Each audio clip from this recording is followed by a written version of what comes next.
Hey there guys, Zach here for Windows Central and welcome back to another video. Now today we're taking a look at the Microsoft Surface Duo emulator. Microsoft has finally released the Surface Duo emulator that gives developers a chance to start building apps that supports the Surface Duo's unique form factor.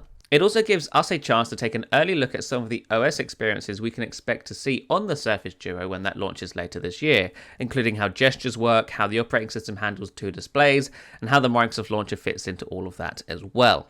So this definitely doesn't represent the final product, so let's dive in and take a look. So this is the Surface Duo's home screen experience. It is in fact the Microsoft Launcher, but customized for the Surface Duo, of course. If we swipe over to the feed area here, you can see that we still have our Microsoft Launcher feed and all of our pinned icons on our dock just sort of merge onto one display so we can still access all of them, even though we don't have both home screens open at the same time. So this is the Microsoft Launcher, so I can customize it as you would expect. In fact, give me a second to do that because this kind of looks really dull. Let's make it look more like a real smartphone. So after a few minutes playing around, here's what I've come up with. It isn't the best home screen in the world, but I think it looks better than what we had a minute ago. So diving into the dual screen experiences, if we take a look at our right display here, you can see that I have Outlook pinned to the dock. If I tap on that, that will open Outlook on the right display. And from here, I can do a few things. I can either keep using the app on the single display here, or I can move it over to the left display just by swiping it along, and that will shift the home screen over to the right and the app on the left. Now I can open up another app if I want to. So let's open up Twitter, for example. And now I'm running two apps at once. And this is Microsoft's sort of pitch for Surface Duo. Two screens makes you more productive because it allows you to do more at once.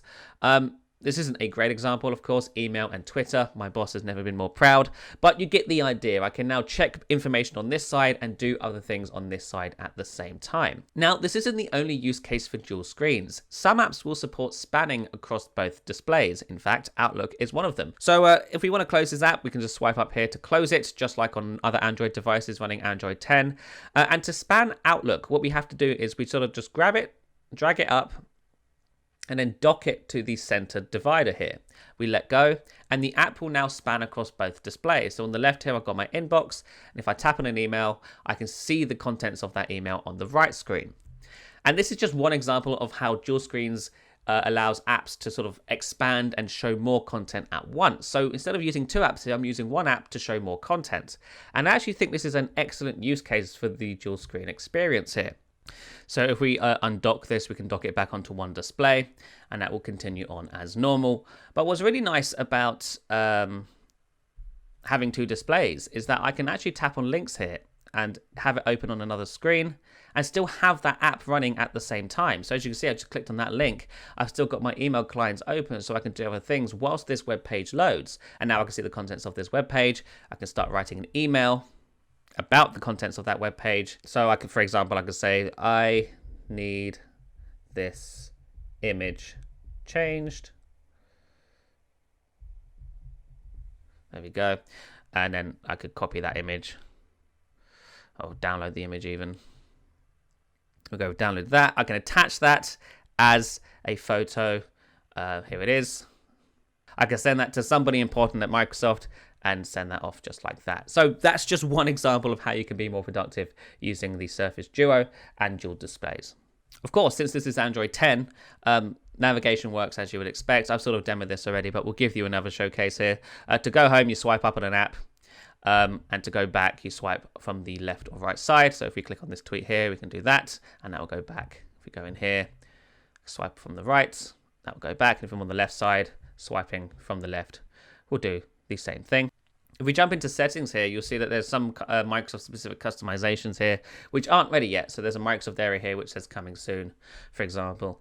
And if we go into display, there is a link here to the Microsoft Launcher's home and feed customization area where you can customize the Microsoft Launcher to your heart's content. There's also a lock screen, of course. So if we unlock the device here, this is the Surface Duo's lock screen experience. Again, it's very early, so it's not representative of the final product. On the left display here, we get our time and date, and on the right display, we get our notifications. Now, if you're on the lock screen and you receive a call, this is what the UI will look like. And if we just let that ring for a sec and have them hang up, you'll see that I now have a missed phone icon here, and I can swipe down on that to get access to a bunch of buttons and whatnot here. So I can call them back or I can send them a message. If we swipe up, we can type in our passcode or we can enter our fingerprints, which is what I'm going to do here. And there we go. We're at the home screen. Now I can swipe down on the notification center here and get access to our missed call. I can send them a message. Hey. Send that off like that, and now I've sent them a message. Very nice indeed. Now, in addition to the Microsoft Launcher being the default home screen experience, SwiftKey is the default keyboard experience. And so far, it's pretty much the same as SwiftKey on your existing phone, except by default, it has a Duo-specific theme, which looks like what you can see here.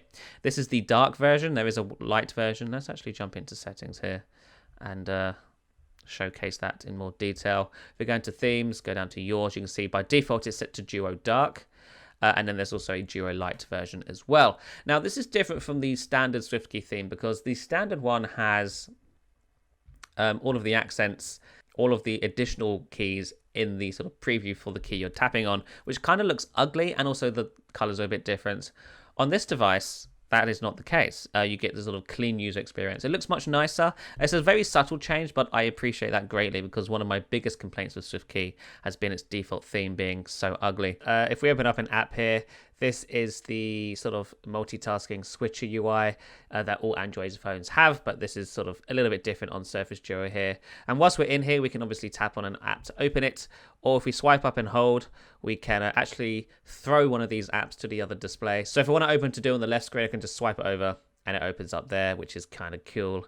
Now, if I want to close an app, I can swipe up and swipe it away from the other screen. So instead of swiping it this way, I just swipe it that way and that will close the app entirely.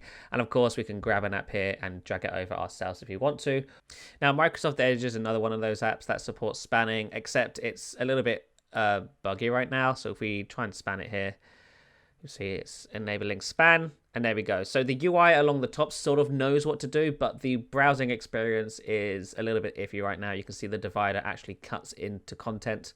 So if there's text somewhere here, like privacy, you miss out on the C and the Y. I'm not sure how Microsoft is going to get around this. I'm assuming there's some sort of thing that Microsoft is working on here. I'm guessing the solution would be just to make the divider not cover up the content and just actually push it over. But who knows how they're going to do that. But the actual UI experience is adapting to the divider quite nicely, as you can see here, which looks pretty nice. Let's close that off like that. Now, before we finish up, a quick message from our sponsor, Dashlane. Have you ever had a social media account hijacked? You definitely have seen it happen to others. Well, the easiest way to make sure that doesn't happen to you, or something worse like wipe your bank account, is to use massive randomly generated passwords. But memorizing all those is not practical. Luckily, Dashlane is here to lend you a hand. At its core, Dashlane is yet another fully featured password manager, but unlike all the others, there's much, much more to it. Whether it is storing private notes, receipts for purchases, secure sharing, storing your credit card details, or account passwords, Dashlane does all of that. Plus, it now adds a one-click VPN to safeguard your data when using public Wi-Fi. There's even personalized dark web monitoring. But as a Windows user, it's the native support for Windows Hello and the ability to sync across my PCs and phones that make me happy. And yes, it even has an extension for both the old and new Microsoft Edge browsers. Heck, it even runs on the Surface Pro X. Now, if you're unsure about Dashlane, that's okay. There's a free version that's yours forever. And if you want, there's a 30-day free trial of the premium version. No credit card needed. So make sure you go to the description below and hit that link, especially if you want to support this channel. We always appreciate it. So there you have it. Thank you very much, Dashlane, for sponsoring, and thank you very much for watching this video. That's the Surface Duo emulator. Like I said, it isn't the final product. This is pre-release software, so there's lots of bugs and laggy animations here and there, but it gives us a good first look at what we can expect on the Duo when it launches later this year. Thank you so much for watching, and we shall see you in the next one. Bye-bye.